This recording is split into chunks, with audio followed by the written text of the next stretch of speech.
On the eve of the wedding, my boyfriend told me his mother was ill and asked us to go take care of her together.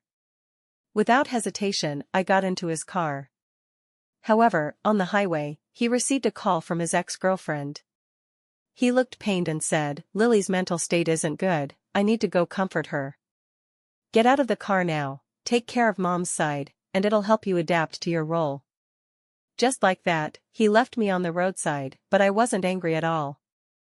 After all, he was willing to abandon even his own mother to comfort his ex-girlfriend. What could I, his current ex, say? When Adrian received Lily's call, he was driving with me to see his mother. He was wearing earphones, so I didn't know what Lily said on the other end. However, Adrian glanced at me with a restrained expression while comforting her, and finally, he took a deep breath, resolved, and said, "Don't cry, I'll come find you right away. It's fine, she'll understand." After hanging up, he pulled over to the side of the road and softly said to me, "Lily's mental state isn't good, I need to go comfort her." I calmly replied, "Think it through." A trace of impatience appeared on his face. "Lily just lost her mother and grandmother, be understanding." I reminded him again, "Are you sure you want to leave me here now?" His impatience became more evident. "Be sensible, get out." I smiled and said, "Okay." His brows relaxed, and he shifted his posture, perhaps intending to comfort me, but I got out directly. His hand paused midway, then retracted as he sighed, "Trouble you to go see Mom, perform well and strive to gain her approval soon." After saying that, he drove away.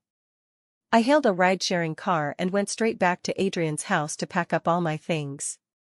I had my own small apartment and only stayed here occasionally, so there wasn't much stuff, and I finished packing quickly. Midway through moving, I received a call from the hospital saying that Ms. Margaret's prepaid fees were exhausted and asking me to continue paying. Margaret was Adrian's mother, a frequent hospital visitor. Once I had paid casually, and after that, it became my responsibility. Adrian cared about his image and wouldn't refuse to repay me, but each time he arbitrarily deducted the change and delayed a long time before transferring it. I directly gave the other side Adrian's number and explained that I had no relation to them anymore, telling them to call that number for payment. After thinking, for responsibility's sake, I still called Adrian to inform him, but he didn't answer, and after a few calls, he blocked me. For responsibility, I used another number to message him about it and also told him we were breaking up. Whatever happened after that was none of my business. The next day, I went to the company early to resign to Adrian. A few years ago, he had asked me to join him in building the business, but he wanted me to work for him as an assistant without any official title or share. He told me that everything of his was mine, and he would give me enough pocket money monthly, so there was no need to fuss over shares or positions. The salary didn't need to be high to help me avoid taxes. Back then, I still loved him, so I was willing to give up a promising job to join his startup, but his words instinctively felt wrong to me. At the time, I seriously said, "My salary is earned through labor, and paying taxes is only right. But I'm young and capable, what does it mean to take your pocket money?" Moreover, without a proper title, words lack authority. Which company has the boss's personal assistant handling business everywhere? How would I manage subordinates then? You're running a legitimate company, not some shell company or small workshop. Adrian's face looked bad, but ultimately, he followed my wishes and gave me a suitable position and salary. He did have some talent. Over these years, the company grew larger, from one office to occupying 3 floors in a commercial building in the busiest business center. However, this soon wouldn't concern me anymore. After the breakup, I couldn't stay in this company. But I didn't expect to see Lily in Adrian's office when I walked in. Before I could be surprised, he immediately questioned me, "What happened with you yesterday? Didn't I tell you to go see my mom first? Do you know?" Fortunately, I had Jason go. At that moment, I hadn't closed the door yet, and Jason happened to pass by. Hearing this, he looked speechless and quickly left. Jason was Adrian's assistant, often ordered by Adrian to handle personal matters without overtime pay. I repeatedly advised him not to go too far, and only then did he reluctantly give Jason a slight raise. I closed the door and chuckled, "I called you about it, But you were in your own world with Lily then, so you blocked me. Lily, hearing this, said unhappily, I know I disturbed Adrian and Ms. Claire yesterday, which was wrong, but Adrian and I were completely innocent yesterday. Ms. Claire can't slander me like this. Adrian's face darkened too. Claire, don't speak recklessly. I said yesterday I was just going to comfort Lily. Don't think so dirty. Comforting her to the point of bringing her to the company today? Adrian choked and said, Lily said she wanted to find something to do, so I brought her. From today, she takes your position, you be the deputy. I was stunned. Huh? He said righteously, Lily needs work experience. Don't worry, except for the position change, all other benefits remain the same. Lily stubbornly said, I won't stay in Adrian's company for too long, Ms. Claire doesn't need to worry. I laughed, then who does the work? The responsibilities between director and deputy director differ quite a bit. Adrian said guiltily, Lily was abroad before and isn't adapted to the domestic workplace, help her. Forget it, Lily pretended to be carefree, my request is a bit excessive, I'll find another way. Wait. Adrian held Lily back and turned to me, Claire, be sensible, I haven't blamed you for yesterday yet. Enough with your duet. I smiled slightly, I resign. The news of my resignation spread quickly in the company. My team members messaged in the group to console me and ask if I wanted to take them too. I was surprised, it turned out Adrian was so unpopular, but it made sense. It was fine at the start of the business, but as the company grew, Adrian became less respectful to employees, often skimping on benefits. What employees got most were his empty promises. When I advised him too much, he got unhappy and started indoctrinating me with his superior mindset. I didn't want to be too ruthless and wanted to rest for a while before job hunting, so I politely declined their offers. These subordinates were all highly capable, even if they left on their own, they could surely find better jobs than here. A few days later, I suddenly received a call from a headhunter saying that one corporation offered me double my current salary and other generous conditions to join them. They also said if I could bring my team, the salary could be negotiated further.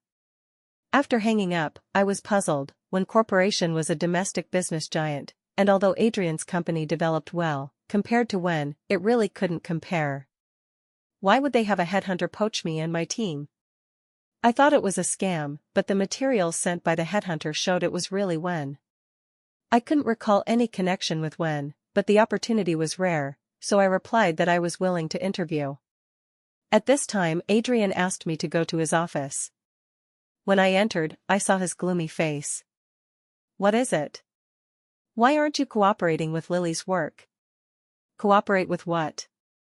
Serving tea, pouring water, photocopying, delivering files? Is that my job? She doesn't understand much, you don't need to have such a bad attitude, you can teach her.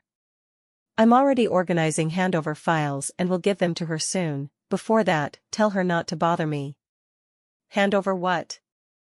When she leaves, you'll still be in the main position. We've broken up, it's not appropriate for me to stay in the company. Break up? I didn't agree. Adrian stood up suddenly, his face ashen. Is it necessary, Claire? Just this once, and you sentence me to death? It's not just once, have you forgotten 2 years ago? 2 years ago, on the day Adrian and I were preparing to celebrate our anniversary, Lily suddenly called saying she had a fever and felt unwell. Adrian ignored my objections and insisted on leaving to take Lily to the hospital. That time, he returned after 2 days and apologized desperately, saying he couldn't bear Lily being alone in the city with no one caring, and her mother and grandmother were far away in other cities. He promised me it wouldn't happen again. Back then, my feelings for him were still deep, so I forgave him, but I also told him there would be no second time. Now, hearing me say this, Adrian suddenly laughed, jealous? Remembering something from so long ago so firmly. Okay, I promise you, after helping her this time, I won't contact her anymore. Give me another chance, isn't it said that things don't go beyond 3? I shook my head, you'd better find a way to get her familiar with the business quickly. His face changed, are you serious? What else? I turned and left the office. after closing the door, I heard him throwing things. In my book, there's no such thing as not beyond 3, forgiving him once was already me being lovesick. I returned to my office and saw Lily directing someone to carry out a cardboard box. That person was dragging slowly and not moving. Seeing me come, he breathed a sigh of relief. My heart sank as I frowned. So urgent? Lily crossed her arms. Adrian agreed to let me use this office, so I had people pack your things. I glanced at her. You could wait for me to return. Is your upbringing to mess with others' things when they're not around? I took the box from that person. You go busy yourself. That person hurriedly agreed and left. Entering the office, I quickly rummaged through. Lily followed in hurriedly. What are you doing? Checking if anything is missing or damaged. She scoffed. Would I take your things? At that moment, I saw the fountain pen I had been worrying about at the bottom of the box. The instant I saw it, blood rushed to my head. That pen I cherished immensely was now casually placed in the box with its cap, and the nib was split, clearly from being dropped. This was a gift from my grandmother after her high school graduation. She passed away from illness afterward, and I've used this pen ever since. I took several deep breaths to control myself and held out the pen to Lily. How do you explain this?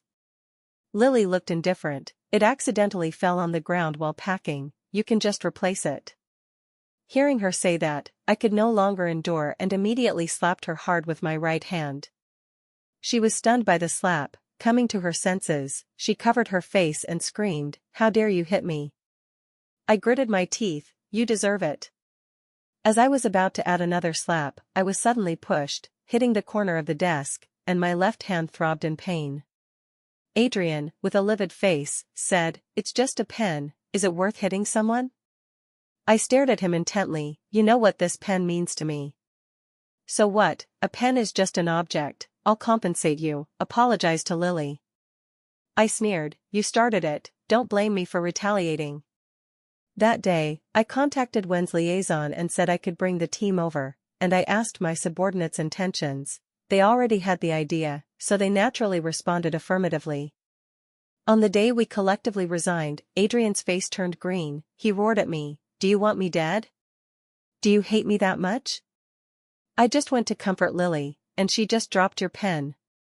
Although he was obstinate and self-willed, he knew my team was indispensable to the company, not to mention he couldn't hire people of the same level at our current salaries. Even if he could, he couldn't assemble them quickly, and the business would surely halt. Seeing my expressionless face, he immediately softened his tone. I'll have Lily apologize to you and promise to send her away soon, okay? I still said nothing. Seeing softening didn't work, he said with a gloomy face, Think clearly. I can refuse to approve your resignation reports, and don't forget about the non-compete agreement. I really admired his ability to change faces. If the company really collapsed, he should join a theater troupe to perform. I sighed. Adrian, why bother? Resignation is a notification, not an application, and you never had us sign the non-compete agreement. I had actually reminded him of this, but he didn't sign because he was reluctant to pay potential compensation. I continued, We've worked hard in your company for several years. Everyone knows whatever issues the company has, so it's best not to make it a lose-lose situation, right? His face alternated between green and red. Finally, he could only angrily sign the resignation reports. While packing to leave, I happened to see Adrian venting on Jason again. You can't even do this little thing well. What's the use of you? You're not good-looking, not capable, and not hard-working? Jason's face flushed red with anger, and he suddenly erupted. I quit. Adrian was stunned, then sneered. You want to imitate Claire? Think if you have her skills? Whatever. Jason ultimately left with us. We thought it was a spur-of-the-moment resignation, and future jobs might not be easy to find, so we wanted to help casually. But she smiled and told us she had passed the civil service exam and received the admission notice 2 days ago. So that's it. Adrian looked down on her, but he misjudged. Jason also complained to us about previously taking care of Adrian's mother. It turned out Margaret didn't control her diet even in the hospital, had stomach issues that day, and since I broke up with Adrian and didn't go, she defecated in bed. The caregiver refused to do it. Jason pinched his nose and cleaned up all night, so disgusted he couldn't eat breakfast. And Margaret kept cursing nonstop. I suddenly realized why Jason's face looked so bad when he heard Adrian mention it that day. On the day I joined when Ethan shook my hand and chatted. "I've noticed Ms. Claire and your team before. Achieving such great results in just a few years is extraordinary." I smiled, "Just lucky." Ethan also smiled. "I have a feeling your luck will be even better at when." Looking at Ethan, I was dazed for a second. It wasn't that I had any thoughts about this when I'd never met, just vaguely felt his features seemed familiar. This wasn't the feeling from seeing him often in finance newspapers and magazines before. I thought after resigning, I'd have no more relation with Adrian, but who knew on the first day after work, I received Margaret's call.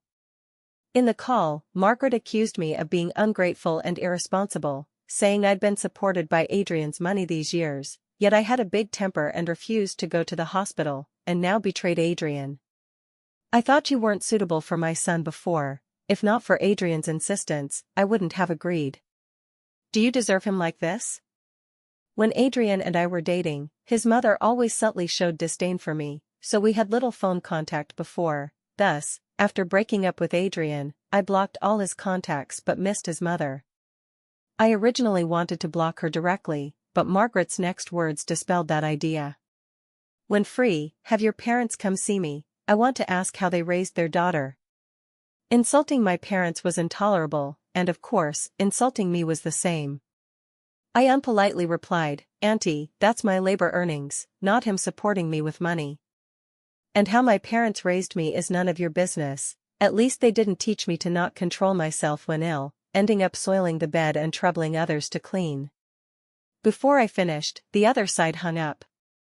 After blocking Margaret too, I couldn't help but feel glad she was now mobility impaired, otherwise, she might really harass my parents.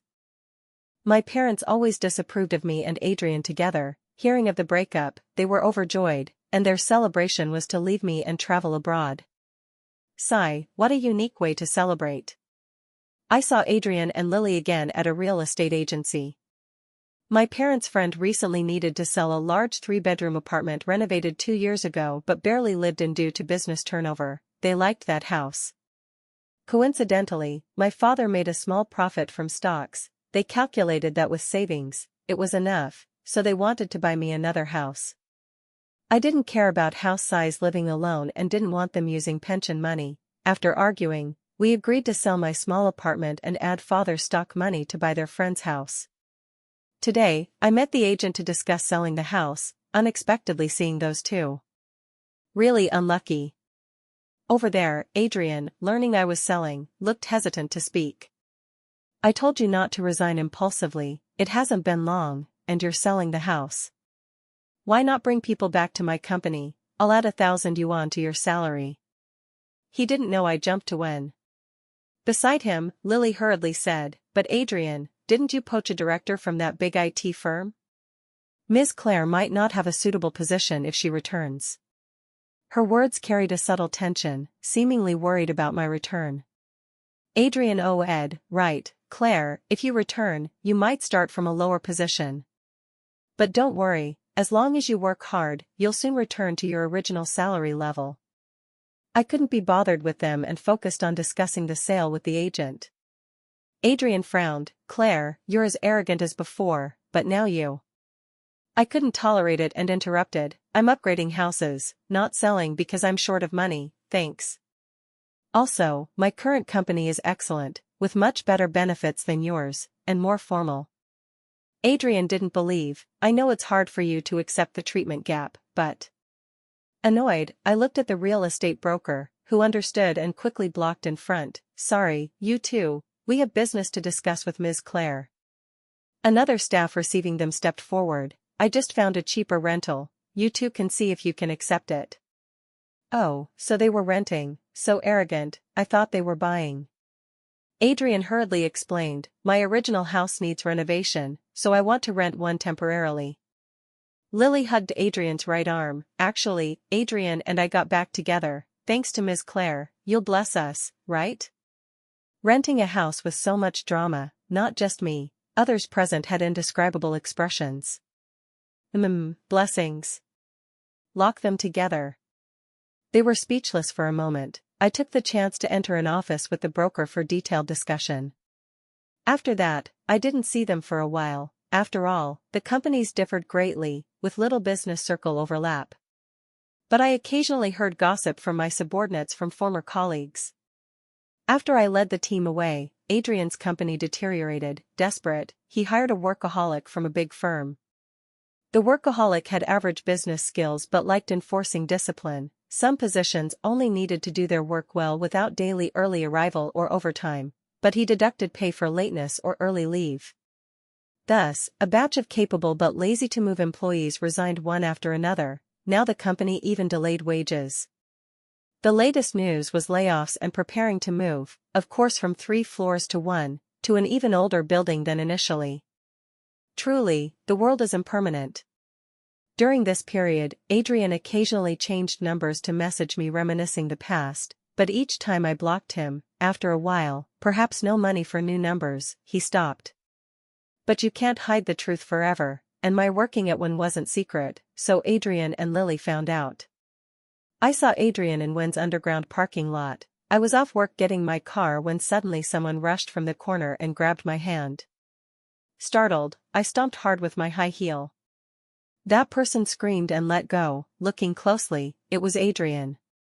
I was furious. What's wrong with you? But Adrian said viciously, you actually jumped to Wynn. I was baffled. I've jumped. Where I go has nothing to do with you. Besides, people aim higher. Anyone would choose Wynn over staying with you. He gnashed his teeth. Do you know? Looking at his twisted face, I felt very uneasy, groping for my car keys in the bag while observing the surroundings. Fortunately, security heard the noise and ran over, but surprisingly, Ethan came along too. Before those two could say anything, Adrian saw Ethan and went crazy. You did it on purpose. You knew Claire's importance to my company, yet deliberately poached her and her team. These two know each other? Ethan glanced at him lightly and said faintly, if you have the ability, you can poach Director Claire back. Adrian, stimulated, said, you're just relying on Wynn. What's so great? Don't forget Wynn isn't yours alone, I have a share too. His wild words made the security look disdainful. I was thunderstruck and confused, vaguely sensing I'd touched some tycoon family secret. Wait, come to think of it, Adrian and Ethan's features seemed somewhat similar. I suddenly realized. But Ethan was probably raised in luxury from childhood, with much better temperament than Adrian. Ethan continued leisurely, when employees come and go freely, if you can provide good enough conditions, I don't mind Director Claire going to a better future. I felt a hint of provocation in his words. Claire, you heard. You're not important to him at all. I couldn't understand his logic. What nonsense are you saying? Isn't mutual selection normal in the workplace? Adrian wanted to continue raging, but was subdued by arriving security. Security asked if to call police. Ethan asked my opinion. Honestly, I hoped he'd never bother me again, but ultimately, even if police were called, it'd just be criticism and education. I had to grudgingly say I hoped the company strengthens security later, and forget calling police. Adrian calmed a bit, glared hatefully at Ethan. I'll definitely get justice for my mom and take back what should be mine. After Adrian left, security apologized repeatedly to Ethan and me. Turns out Adrian sneaked in following other company people when security wasn't looking. When building parking requires access card, otherwise he couldn't enter. After security left, only Ethan and I remained. I nodded to Ethan, then I'll go first, Ethan. Isn't Director Claire curious about the earlier conversation? Not curious, thanks. I sincerely said, as a worker, I just want to do my job well and earn more money. So I wouldn't delve into why Ethan arrived shortly after Adrian sneaked into the parking lot. But my presence was probably an unexpected surprise for Ethan. That's good. I worried Director Claire would be affected by those words. I really invited Director Claire because I value your abilities. That's true. These months working at Wynn told me that regardless of Ethan's other intentions in poaching me, at least valuing my abilities was genuine. I smiled, I deeply feel that. Adrian was probably greatly stimulated by Ethan, becoming more deranged, starting to desperately snatch Wen's business. At his company's peak, it wasn't impossible, but that required clients valuing cost-effectiveness and Wen not caring much about such projects. Now, one can only say he brought it upon himself. Under his accelerated self-destruction, his company collapsed on the eve of Wen's annual meeting. But I didn't expect Lily to stay loyally by his side. That's good too, seems they are true love. If they lived like that, it would actually be fine. But Adrian was already crazy before bankruptcy, how could he become sane after? Sure enough, soon he made a big scene. On Wen's annual meeting day, besides Ethan, Victor and his wife Elsie also attended. Everyone was busy for a year, happily eating, drinking, and drawing prizes at the meeting. But midway, Adrian suddenly appeared with his mom Margaret at the site. Victor's face changed immediately, but Mrs. Elsie was very calm, not even surprised, as if she knew they would come. Adrian pushed the wheelchair to Victor. Along the way, people covered their noses. No wonder, Margaret had been paralyzed long, and Adrian recently overwhelmed, surely neglected care. They obviously tidied before coming, but couldn't hide the odor on Margaret. I looked at Ethan, he was as calm as his mom, even with some amusement in his eyes. Oh, no wonder Adrian, an outsider pushing a wheelchair, could sneak into this one-chartered banquet hall. Margaret stared affectionately at Victor, trembling. Victor. Victor finally reacted, hurriedly interrupting, "Who are you?" Margaret was stunned, somewhat at a loss. Victor. Victor displeased, "Where's security? How did people sneak in?" Margaret panicked now, hurriedly pulling Adrian forward. "Victor, this is your son. You promised me that one day he'd recognize his ancestors." Adrian said loudly, "Mom, don't beg this man who abandoned wife and child, we don't need him, I don't care about entering the Wen family." Though he said that, his eyes fixed on Victor and son on stage, with obvious greed, envy, jealousy. Victor's face turned green. "What nonsense, I don't know you.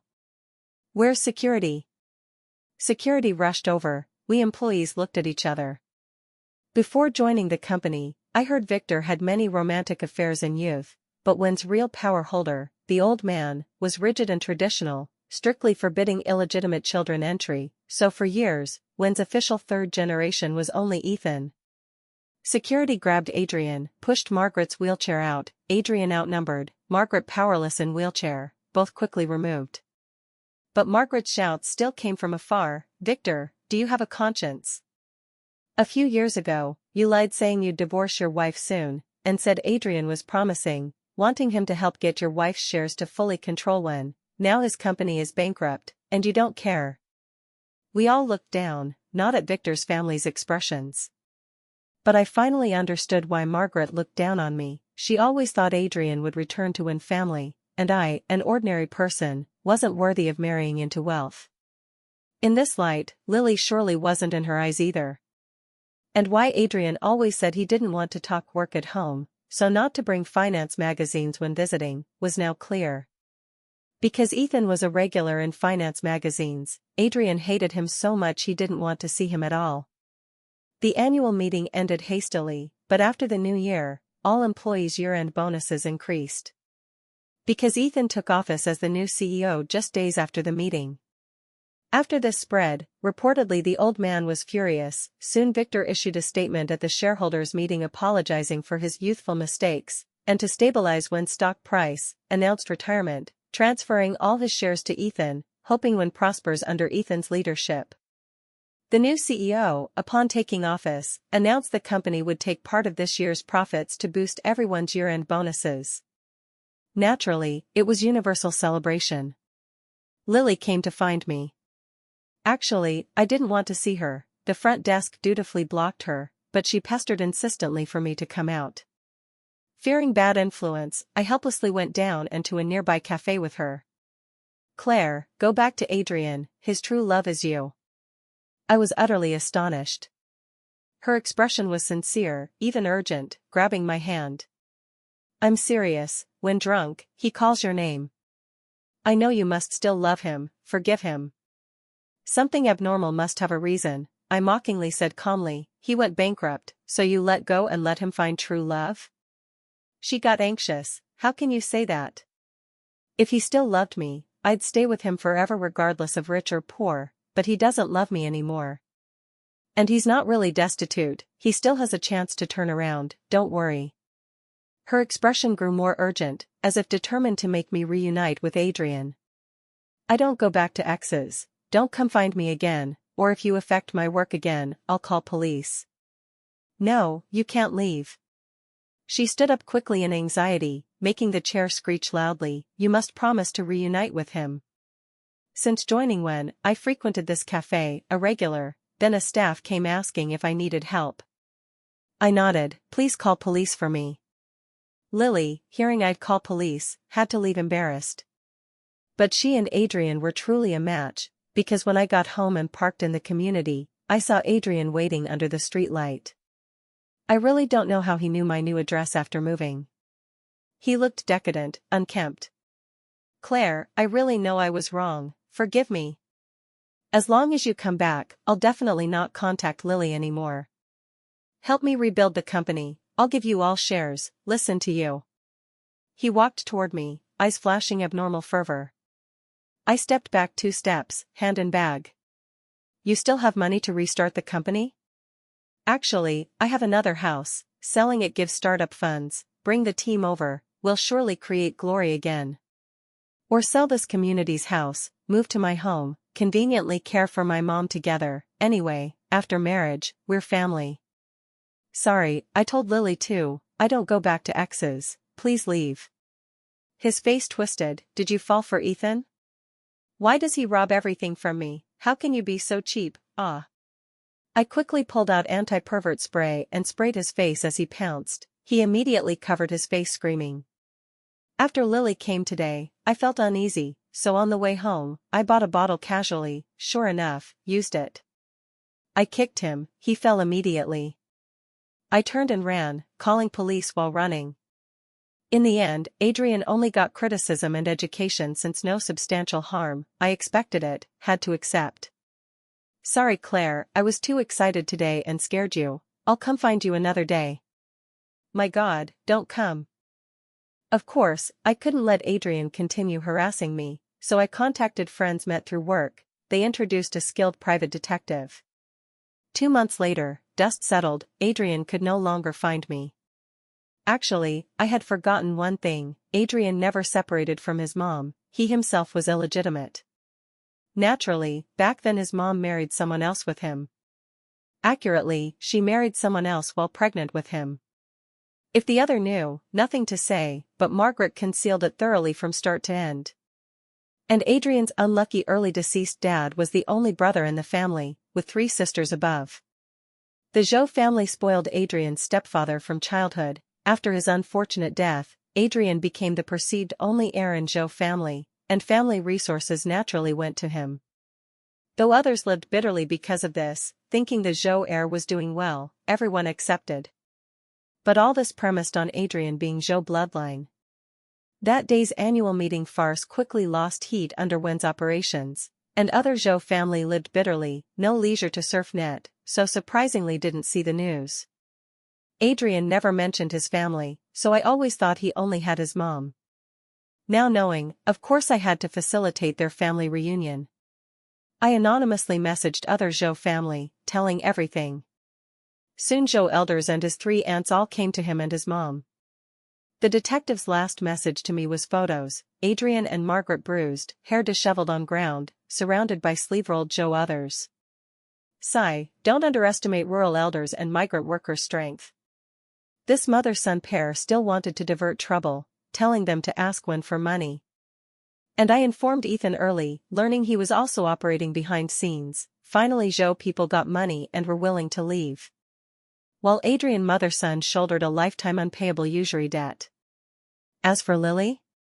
I later learned why she eagerly wanted me and Adrian to reconcile. After Adrian had nothing, he refused to lose Lily too, clinging desperately.